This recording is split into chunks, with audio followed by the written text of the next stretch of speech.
não se empreende sem fé.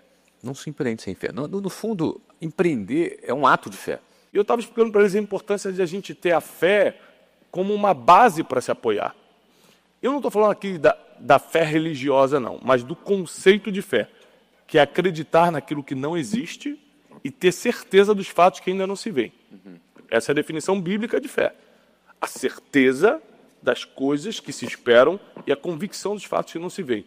Porque, por definição, empreender depende de você pegar alguma coisa que tu tenha aqui agora, na mão, uma quantidade de dinheiro, um patrimônio, e você empenhar este dinheiro numa ideia, num produto, num serviço, em algo que você idealizou, algo que surgiu na tua cabeça, ou seja, algo que não existe, e você vai pegar o que tu tem garantido e aplicar naquilo que não, numa ideia que não existe, em troca de algo futuro, que também não existe, o futuro não existe, que, dando tudo certo como você planejou, você vai multiplicar esse teu capital inicial. Ou seja, por definição, um empreendedor é um homem e uma mulher de fé. Ele acredita naquilo que não vê, naquilo que não existe, porém, na cabeça dele ele já está vendo. Na cabeça dele ele já está enxergando. Que é o que a gente chama de visionário. O cara é visionário, na verdade é um homem de fé, né? Esse cara precisa ter fé. Esse cara, ele não consegue começar um negócio sem fé. No entanto, é o seguinte, ele só chega a distância entre o que ele sonhou e a realização que ele deseja, entre esses dois pontos tem um tempo. Neste tempo, muita coisa pode acontecer. O que, portanto, ele deve manter viva durante esse período a sua fé até chegar nesse outro ponto. Logo, se ele perde a fé dele no meio do caminho, ele desiste. Logo, se alguma coisa dá errado, diferentemente daquilo que ele planejou, ele vai ter que ter mais fé ainda, ele vai ter que dobrar a aposta. Ele vai ter que ter mais fé ainda para criar um novo caminho, que ele continue tendo fé, para ele perseverar naquele caminho até atingir aquele objetivo. E aí muitos perdem a fé. Muitos perdem a fé. Né? Muitos desistem. Ficam à beira do caminho. Outros não conseguem atingir ali o resultado esperado e se conformam e mudam de plano.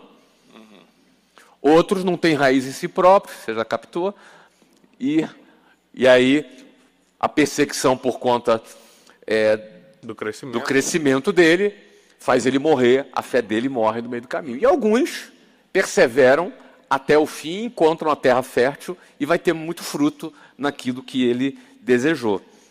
Olha que interessante. Esse cara não consegue começar, perseverar e chegar até o fim se não tiver fé. A fé é um insumo, né? É um cara de fé. É um doido. O empreendedor, ele precisa acreditar naquilo que não vê ainda e lutar. Agora, o que ajuda nesse caminho aí? Ajuda ele a aprender também técnicas, né? Ele aprender a vender, ele aprender a trabalhar o marketing, aprender a liderar pessoas, aprender a gerir conflitos, não é? Ele aprender a fazer a leitura do mercado, modificar o produto dele, criar novas soluções para os clientes dele. Ou seja, aí você tem aqui uma capacitação técnica no meio que vai ajudar, inclusive, a capacitação técnica alimenta a fé do cara também. Porque quanto mais técnica ele tem e mais resultado ele começa a ter, a fé dele aumenta. Ele acredita mais. A fé é a origem, mas aí o que acontece? O resultado que ele vai começando a colher retroalimenta essa fé e aí é um ciclo virtuoso para o resultado. Né? É interessante isso porque você está falando de técnicas e tal. Quando eu paro para pensar, quando eu quebrei e o quão rápido eu me levantei depois, além da fé, que foi a base, teve duas coisas, que é uma questão de técnica. Gestão emocional e vendas. Perfeito. Eu aprendi rapidamente a colocar minhas emoções no lugar e dominá-las, porque elas estavam me dominando. Isso é a parte muito importantíssima da técnica. Elas estavam me dominando. Então, eu consegui dominar o medo, a dúvida, a vontade de vingança, a vergonha de ter quebrado. Eu consegui trazer um poder de gestão emocional muito grande para a minha vida e, ao mesmo tempo, eu aprendi a vender. Então, o que me levantou empresarialmente, fique claro para todo mundo, quem está aqui com a gente no Destiny Mind, quem está em casa, além da fé que foi minha base, sem dúvida, sem fé eu não teria me levantado, foi gestão emocional alinhada com o poder de vendas. Então, quem está descontrolado emocionalmente não consegue fazer nada direito. E atrapalha as vendas também. Atrapalha tudo. Não dorme direito, trata todo mundo mal, você está mal. Você está conversando com um cliente para vender um produto para ele, o Caio Carneiro tem uma frase interessante que ele fala que em vendas todos os sentidos são percebidos. Ou seja, se eu estou num processo de vendas com o cliente, os meus sentidos são percebidos pelo cliente, de forma inconsciente, inclusive. Ou seja, se eu estou ansioso, a minha ansiedade é percebida. Se eu estou com medo, minha ansiedade é percebida. Ou seja, se eu estou ali preocupado, cara, eu preciso vender para ganhar minha comissão, preciso vender porque eu preciso pagar uma conta. É como se tivesse um outdoor aqui de LED na tua testa. Estou desesperado. Desespero à vista. E o cara percebe. Então você vê que o controle das emoções está relacionado também com a performance de vendas.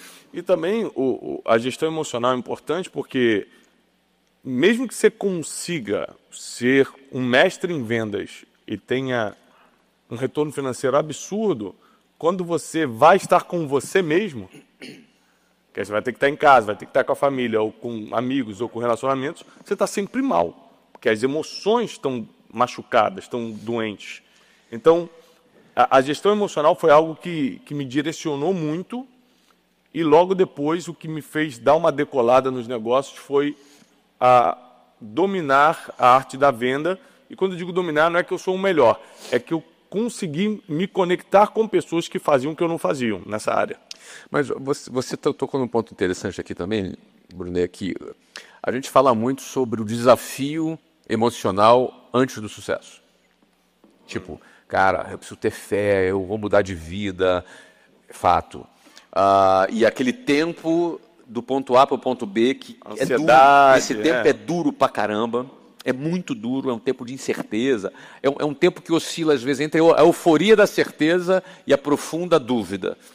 E essa oscilação é uma loucura.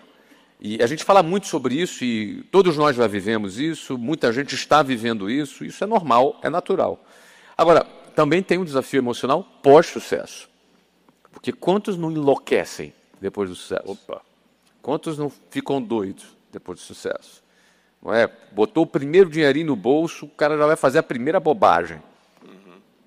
Então, você tem também, por isso que eu sempre falo dos princípios e desses valores, e sobre ser leal a esses valores, como uma maneira da gente ter uma segurança de para qual direção a gente ir.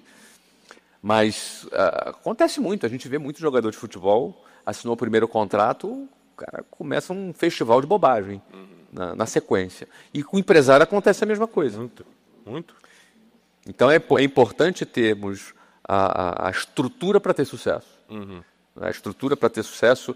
E por isso que quem tem sucesso... Porque, outro ponto importante, a diferença de sucesso e fama. São duas coisas distintas. Ter sucesso é você cumprir um propósito, cumprir uma missão. Você tem um propósito e você começa a cumprir esse propósito. E, eventualmente, quando você começa a entregar valor, geralmente você vai enriquecendo. Porque quanto mais valor você vai entregando, mais tem gente que tem sucesso que não ganha dinheiro. Às vezes é um missionário, é uma pessoa que... Tem muita gente que é famoso na TV e não tem dinheiro, tem um salário normal. Mas, por exemplo, um cara pode ser um missionário importante, alguém que trabalha com missões humanitárias, é um cara que está sendo bem sucedido no propósito dele, mas eventualmente não vai ganhar dinheiro. E está tudo certo, esse cara está feliz, ele se sente realizado, foi o que ele escolheu para a vida dele. Mas se alguém entrou na área empresarial e começa a ser bem sucedido, ele vai ganhar dinheiro. E aí esse é o ponto, né? Quando ele começa a ganhar dinheiro, aí começam esses novos desafios que ele vai ter que enfrentar e vai ter que viver. Aí a gente volta no assunto que você falou, que é importante a pessoa ter valores, conhecer os princípios milenares. Porque ela fica firme, né? Que ela sabe para onde ir. Quando ela tem... Porque o dinheiro te dá opção, né? O dinheiro ele te dá poder de escolha e múltiplas opções. Pronto. Sem nenhuma base. Se eu não tenho destino, princípios, valores, com múltiplas opções e poder de escolha, eu vou para o meu coração, está mandando, e a Bíblia diz, enganoso é o coração do homem. Isso é um perigo. Então eu vou só para o engano, eu vou para os prazeres carnais. Eu estou escrevendo esse livro novo, e aí eu falo o seguinte, o problema do dinheiro, tem várias coisas boas no dinheiro, mas ele tem alguns problemas. E um deles é que ele patrocina tanto os prazeres lícitos quanto os ilícitos. Mas qual o problema? Que quando você tem dinheiro, você descobre que o prazer é bom, você quer viver de prazer. E a Bíblia diz que aquele que ama os prazeres jamais enriquecerá ou não ficará rico. Então, assim, você tem os prazeres lícitos. Viajar, lícito. Lícito, não tem nada de ilícito nisso. Mas se você viver de viagem, viver de país em país, você não vai mais ganhar dinheiro, vai só gastar. Os prazeres lícitos devem ser provados esporadicamente como uma vitória, como uma recompensa. E os prazeres ilícitos, as drogas, a prostituição, tudo que o pessoal usa o dinheiro para fazer, deve ser vetado da sua vida. E aí eu vou explicando que para você ganhar o mundo sem perder sua alma, os prazeres lícitos têm que ser ultracontrolados, apesar de serem lícitos, pode fazer, e os ilícitos vetados. Né? Como é que você faz para controlar a parte, que eu vejo que você faz isso muito bem, a parte de ego? Porque uma coisa é ter dinheiro, outra coisa é você ser reconhecido numa área, que é o que você também é. Então, além do dinheiro que pode te dar um certo orgulho, ser reconhecido, ser famoso, te pararem na rua, tirarem foto e tal. E muita gente está correndo atrás disso, Flávio, sem ter a mínima ideia do preço que é. Então, quando esse sucesso vem junto com a fama, eu acho muito difícil. Muito difícil. É dificílimo, porque o cara não teve tempo para amadurecer. Então, por exemplo, eu me tornei uma pessoa pública ali a partir de 2010, 11, 12, ali começou a ficar mais forte. De 12 para cá, estamos falando de 12 anos. Só tem um ponto. Em 2012, eu já tinha quase 28 anos, 18 anos, que eu já estava rico. Então, ou seja, eu saí de uma realidade que tu conhece, do bairro Jabu, no Rio de Janeiro, de classe média baixa, morando na boca de uma favela, andando de ônibus lotado, pegando trem cheio. E eu repito muito isso porque eu gosto de me lembrar, porque este cara sou eu, isso faz parte da minha identidade. Não é? Então, olha que interessante, eu saio daquela realidade, com 19 anos, aos 23 eu faço o meu primeiro R$1 milhão. E a partir daí eu vou multiplicando os meus milhões de reais ano após ano.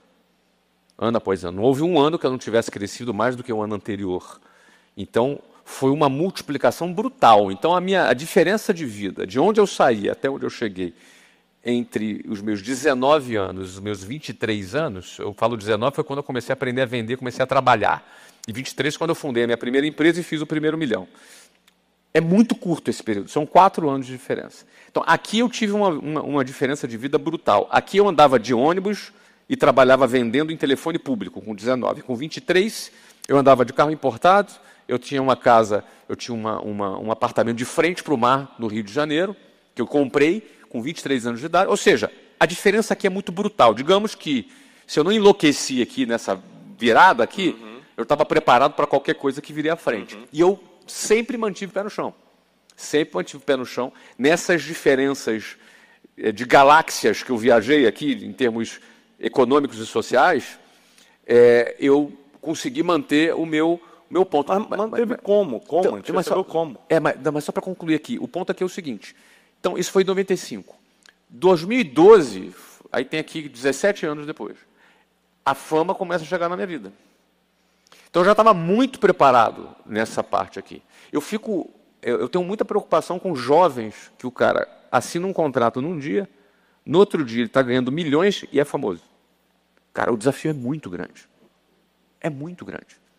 Porque a fama tira do cara a percepção da humanidade dele. Ele se acha mais especial. Ele, se tinha dúvida que era especial, agora ele tem certeza que ele é de uma categoria, de uma espécie diferente de ser humano. E se ele cai nessa armadilha, é muito perigoso entrar nesse buraco aí.